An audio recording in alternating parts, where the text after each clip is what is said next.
So, as previously, the questions for this presentation will be for the end of this session, and so we can invite the third speaker, Cécile, and I can introduce yourself if you want. I have forgotten to do that for Jean-David, so for David, but you have talked too fastly. So if I can say something about you, Cécile. So Cécile Morel is the head of the Infrastructure, Hazard and Material Department in CEREMA in Paris region. She worked during 10 years between 1995 and 2005 in CETRA, which is the former institute in charge of the highway infrastructure in France.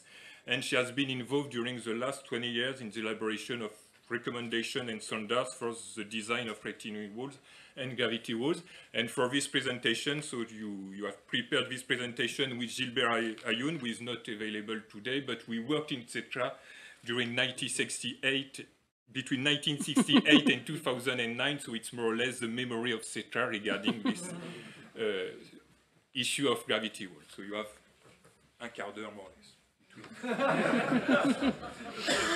Et tu as oublié de dire que tu... Voilà. Donc, and the presentation will be in French. Sorry. J'espère que voilà, ce sera plus simple pour les Français. J'espère que les autres m'excuseront. Les diapositives sont quand même en anglais. Donc, comme le disait Sébastien, donc ce panorama donc des méthodes de conception des murs de soutènement depuis 50 ans a été préparé avec Gilbert Ayoun, donc qui est la mémoire sur ce sujet. Le contenu de la présentation, donc voilà, ce panorama montre comment les principales étapes d'évolution de la conception des murs de soutènement depuis 50 ans, donc c'est un peu moins ancien que les précédentes interventions, et comment les méthodes, l'héritage de Coulomb est encore utilisé donc, dans les méthodes qui sont maintenant au standard des Eurocodes. Après donc les principales étapes, on fera un focus sur donc quelques points particuliers, donc l'approche de l'écran fictif, le calcul des poussées, bien sûr, c'est un sujet qui intéresse aujourd'hui, et les considérations de calcul aux états limites. Bon, rapidement, les quatre principales étapes qu'on a mis en évidence pour l'évolution de ces méthodes de conception. Donc, quatre grandes étapes donc, que je vais reprendre par la suite. Donc, je ne détaille pas le contenu de chaque section. Donc, la première étape était effectivement le développement d'une première méthode de calcul dans les années 70, donc dans le contexte de la construction d'infrastructures autoroutières en France. Donc, avec la volonté d'un portage par l'administration de l'époque, donc de mener un grand programme autoroutier et un souci d'efficacité, de rationalisation des études. Et donc, un programme assez ambitieux de développement de méthodes de calcul. Donc, on voit le logigramme, là, je sais pas si ma flèche marche. Je ne sais pas où elle est. Bon. Vous voyez à droite sur le schéma donc, la constitution donc, de ce référentiel qui était un souhait donc, du ministère pour établir des documents appelés dossiers pilotes qui pouvaient servir d'aide aux concepteurs de projets. Donc le principe était de définir une typologie de structure d'ouvrage. Et pour chaque structure, un dossier de référence était établi qui donnait tout à la fois de la documentation et du contenu à la fois prescriptif et explicatif pour aider à la conception de ce type d'ouvrage. Donc chaque type d'ouvrage courant était désigné et dans cette typologie, évidemment, vous voyez en encadré en rouge les dossiers concernant les murs de soutènement et les fondations étaient une partie prenante qui était utile à l'ensemble des dossiers. Ce type de document donc, contenait à la fois ces éléments explicatifs et pouvait amener à des calculs de logiciels centralisés, qui étaient à l'époque une évolution. Dans cet ensemble de documents pilotes, donc le dossier concernant les murs s'appelait Mur 73, établi en 1973. Donc auparavant, on n'a pas, voilà, il n'était pas vraiment établi de méthode commune et pratique française, donc pour le dimensionnement, la conception des ouvrages de soutènement, et donc se faisait en référence aux ouvrages historiques de mécanique des sols mais n'assurait pas une homogénéité dans les conceptions. Le dossier Mur 73 donnait à la fois toute une vue générale des méthodes de calcul sur les murs, et notamment le calcul des poussées, donc des documents explicatifs assez détaillés. Une méthode qui fait l'objet de ce sous-dossier pour le calcul des murs en béton armé, qui était effectivement associé aux ouvrages, notamment les murs en aile d'ouvrages courants. Il donnait également en complément des méthodes de calcul des abacs de prédimensionnement dont on voit un exemple ici, qui permettait de manière préparatoire et rapide de dimensionner des ouvrages.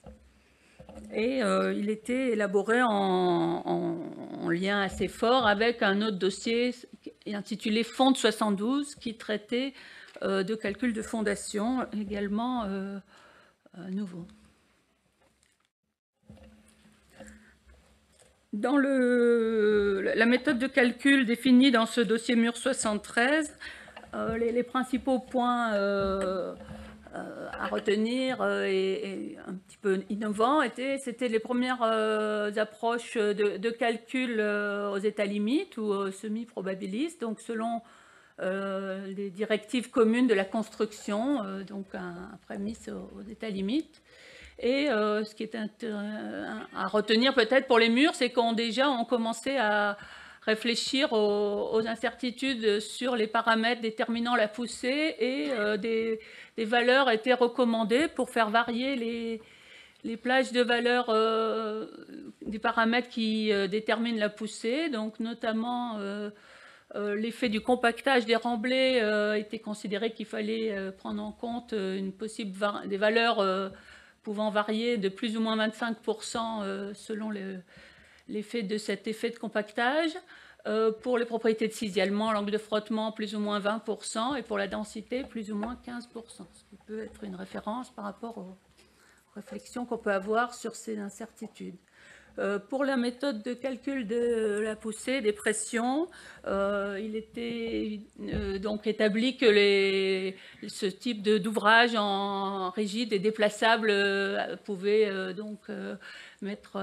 générer un état limite de poussée active, et donc préconiser le calcul selon les méthodes de Kakko-Kérézel ou Coulomb.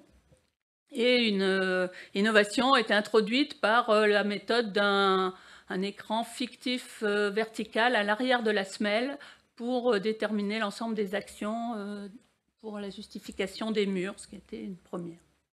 Enfin, pour la capacité portante et le calcul de la portance, des méthodes étaient déjà annoncées dans cet ouvrage. On voulait aussi préciser que ce type de document lié à la conception donnait également des éléments liés à l'exécution, des dispositions constructives et des préconisations pour le choix des matériaux. Donc, il permettait, en plus du calcul, d'amener des recommandations et des éléments utiles pour la conception générale des murs, et pas seulement l'aspect calculatoire. Suite à la diffusion de ce type de documents de référence, les années suivantes, les années 80-90, ont vu une très forte évolution et de très forts apports dans le domaine de dimensionnement des fondations superficielles, donc, qui ont été élaborés par toute la profession, dont beaucoup ici ont fortement contribué à ces évolutions. Et donc, on peut citer la sortie de deux documents de référence français à cette époque-là, le fascicule 62, titre 5 pour les ouvrages d'art, et le DTU pour le bâtiment, dont on voit une abac à droite. Les principales caractéristiques sont effectivement que ces documents présentent donc déjà des méthodes de calcul aux états limites, c'est nouveau, et établissent des méthodes semi-empiriques de calcul de la portance à partir des essais in situ. J'ai cité le pressiomètre, mais également le pénétromètre, et qui étaient élaborés, comme le préconise l'Eurocode, donc à partir de bases de données d'essais de chargement, à la fois essais de chargement en grandeur réelle, comme le montre l'image sur la droite, et des essais donc dans la centrifugeuse du laboratoire central des ponts et chaussées de Nantes. Ces différents essais ont permis de caler également la détermination d'un coefficient réducteur de la portance lié à l'inclinaison de la charge, dont on voit les abacs à droite, qui montrent effectivement la coïncidence entre les points expérimentaux et les règles de calcul qui ont été retenues dans le fascicule 62, pour exemple. Après cette période liée au développement sur les dimensionnements de fondation, est apparue, donc on peut mettre en évidence une autre période dans les années 90-2000 où la préparation le passage à l'Eurocode 7 et son application nationale a conduit la communauté géotechnique française à chercher à harmoniser les méthodes de calcul pour les murs qui n'étaient encore pas tout à fait harmonisées, disons, uniques, et qui amenaient à certaines divergences, notamment donc, les pondérations de calcul aux états limites et l'application des nouveaux règlements de justification des semelles a emmené à certaines divergences, et un travail était à faire. Donc on peut citer le travail du groupe d'experts dans le cadre du groupe d'évaluation de l'Eurocode 7, GEC7, qui a travaillé justement sur une méthode de calcul des murs, à la fois en étudiant les mécanismes de rupture au regard de retours d'expérience de véritables ruptures pour essayer d'objectiver les probabilités, disons, de rupture dans la pratique antérieure, les incertitudes sur les paramètres de sol, et qui a confronté des dimensionnements à dire d'experts à des méthodes de calcul pour avoir une base de référence de la pratique antérieure et pouvoir caler la future méthode aux états limites. En parallèle, le CETRA a produit un document qui est à droite, ouvrage de soutènement, dans lequel une partie était consacrée au calcul des murs en béton armé, et qui a permis d'avoir une référence écrite correspondant aux travaux du groupe d'experts qui étaient plutôt des documents internes, voilà, et le document publié par le CETRA préconisait donc d'appliquer la méthode élaborée par les experts et qui était, dans l'attente des calculs aux états limites selon l'Eurocode 7, de mener les calculs sous sollicitation de service et vis-à-vis d'utiliser les règles du fascicule 2 ou DTU pour le calcul des résistances au poinçonnement, et en revanche de modifier les coefficients de sécurité à l'ELS sur ces résistances en portance pour passer à un coefficient de l'ordre de 2,3 à l'ELS, qui pouvait être aussi approché par une formule 2 plus I delta carré avec le facteur de minoration. Ces avancées des années 90 ont conduit par la suite, donc dans la période 2000-2014, à l'aboutissement sous forme des normes d'application nationale de l'Eurocode 7, qui ont été élaborées par la profession, la communauté française géotechnique dans le cadre des commissions de normalisation, et donc les deux normes, NFP 94-281 sortie en 2014 pour les murs de soutènement, et la norme fondation superficielle à laquelle elle fait référence largement. Et en conclusion, donc c'est ce document qui est d'application actuellement, voilà, intègre vraiment une évolution continue des méthodes françaises et une harmonisation depuis les premières propositions de Mur 113 et les travaux sur les fondations ou par les experts. Quelques points particuliers dans le mode de calcul qui est préconisé pour la méthode des murs. La méthode de calcul de la norme actuelle de conception des murs de soutènement fait appel à une méthode simplificatrice de calcul qui est appelée la méthode avec un écran fictif vertical. Bon, cette méthode a été introduite par le dossier MUR 73 et le principe est d'avoir une modélisation simplifiée pour le calcul de l'écran sur lequel on calcule la poussée qui s'exerce sur le mur par une modélisation que vous voyez à droite d'un écran vertical passant par l'arrière du talon. Cette modélisation purement schématique et une simplification du mécanisme réel que l'on voit à gauche qui est l'apparition lors d'un déplacement de l'ouvrage de lignes de rupture qui ont pour conséquence d'isoler une partie de sol, un coin de sol contre le mur. Et ce coin de sol ne participe plus que par une action pesante. Et on peut la ligne de rupture sur laquelle s'exerce la poussée sur le mur est la ligne qui est constituée de la partie de voile que l'on voit et de la ligne de glissement le long du talus. Ce mécanisme étant un peu jugé, un peu complexe à modéliser dans cette méthode, il était proposé de le remplacer par l'hypothèse de droite où on donne à ce coin de sol une géométrie constante égale à tout le volume de sol qui est au-dessus du talon.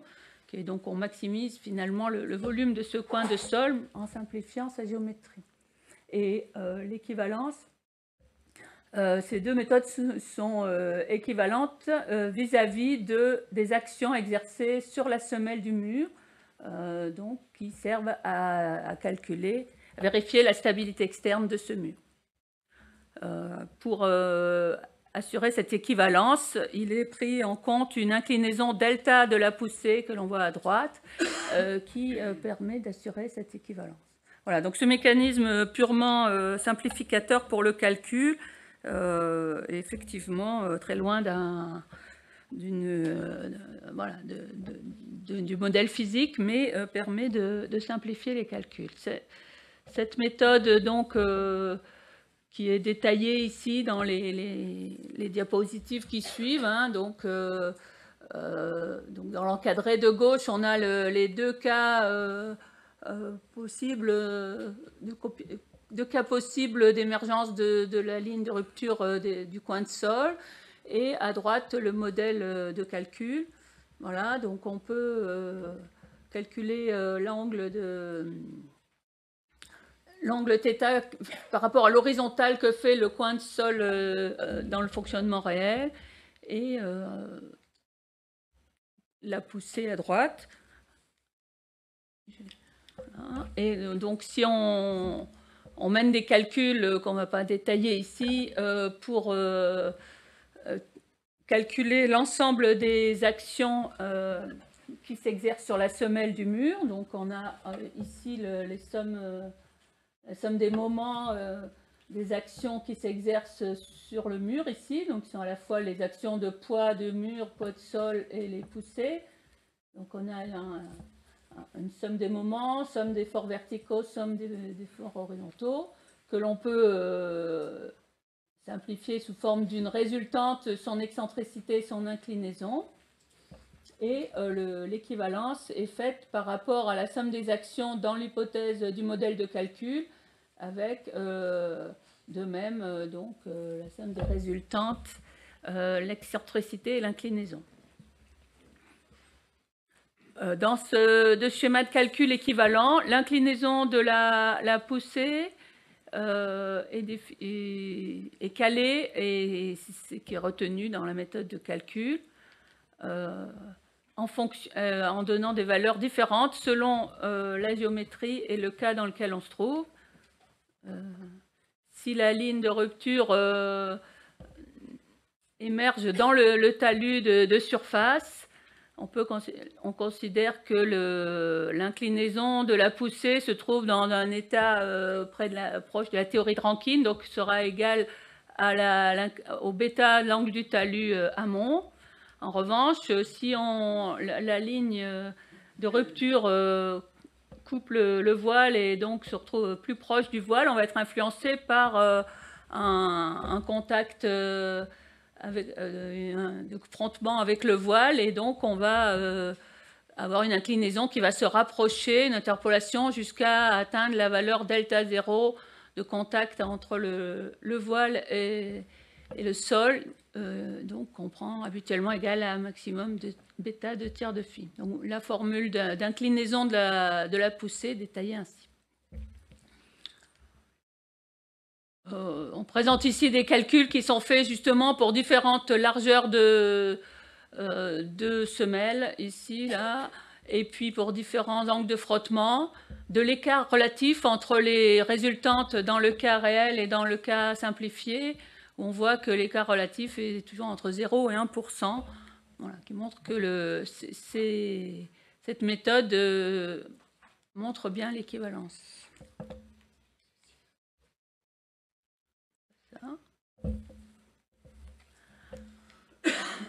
Voilà.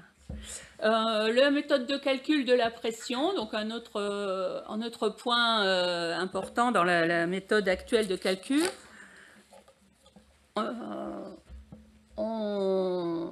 On a vu tout à l'heure, et voilà, que donc dans le cas des murs de soutènement sur semelle, murs hantés, on est dans des ouvrages rigides déplaçables, donc dans lequel on va se retrouver sans discussion, enfin, en état de poussée, de pression active, voilà, et le calcul peut se faire donc soit avec les tables de Kakko-Kéressel, soit avec la méthode de Coulomb. Sébastien, voilà, disait que dans le cas de la poussée active, il y a peu d'écart.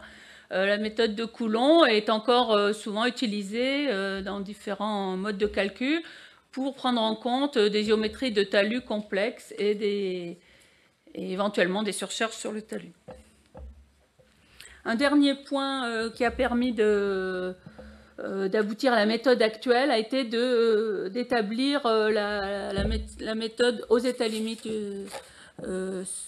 comme la méthode Elrocott-7 demandée. Une des particularités dans ces méthodes de calcul, effectivement, le rôle des actions pesantes dans le modèle de calcul que l'on a défini ici, et donc notamment les poids ici sur le talon du mur, les poids du béton, mais surtout le poids du sol, peuvent avoir un rôle favorable. Et donc le principe est de construire des combinaisons avec deux combinaisons pour les charges pesantes qu'on appelle G-min quand les charges verticales sont favorables et G-max quand elles sont défavorables. L'aboutissement de la méthode Elrocott-7 donc pour aboutir à la norme actuelle a demandé donc de calibrer de caler les coefficients partiels à appliquer, donc notamment les coefficients partiels pour la capacité portante et pour le glissement, et éventuellement un facteur de modèle. On peut aussi voir que la méthode d'équivalence avec l'écran fictif a été calé sur des actions non pondérées. Donc, une fois qu'on passe à des actions pondérées aux états limites ultimes, on va obtenir une méthode un peu conservative dans la mesure où les actions pesantes favorables voilà, seront prises... quand elles seront dans la combinaison G-min, elles ne seront pas suffisamment pondérées. Donc, il fallait comparer les différentes valeurs. Donc, je vous présente ici, on illustre un exemple de calcul. De nombreux calculs ont été faits, notamment par M. Ayoun pendant cette période-là. Donc, pour un mur avec différents paramètres, différentes méthodes sont comparées. Une méthode de calcul avec le logiciel mur du CETRA et une capacité portante donc avec un coefficient dépendant de l'inclinaison. Le calcul selon les experts aux ELS avec un coefficient sur la portance de 2,3 et les deux combinaisons Gmax et Gmin évoquées tout à l'heure. Voilà, donc un exemple de résultat de ce type de calcul de calage. On a en ordonnée les semelles optimisées de la fondation, la semelle optimisée de la fondation, sa largeur, dans un cas particulier de portance et donc de frottement du remblai. On voit les courbes en couleur, donc les 4 cas évoqués. Donc la courbe la plus défavorable est la courbe selon l'Eurocode 7 et la combinaison G-min, voilà, qui est la plus conservative. Gmax est en dessous et les courbes, donc que ce soit le logiciel mûr, mais celles avec les méthodes préconisées par les experts sont en dessous. Donc effectivement, on voit que par rapport à une méthode ELS, éventuellement le rôle de la méthode de l'écran fictif a pu avoir un effet un peu conservatif, puisque voilà, on a un volume de sol favorable qui est maximisé. Voilà, pour conclure.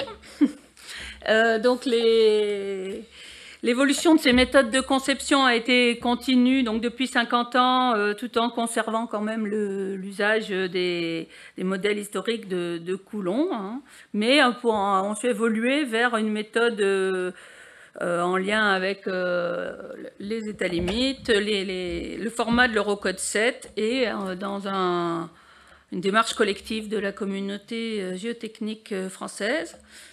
La méthode de l'écran fictif a fait ses preuves depuis quelques années, toutes ces années, mais on voit qu'elle peut être conservative et pourrait donner lieu à des améliorations dans le futur. Ces méthodes que l'on présente ici sont bien sûr très schématisées et simplifiées, mais sont nécessaires pour des ouvrages courants, de manière à avoir une méthode pragmatique à appliquer pour les projets et efficace.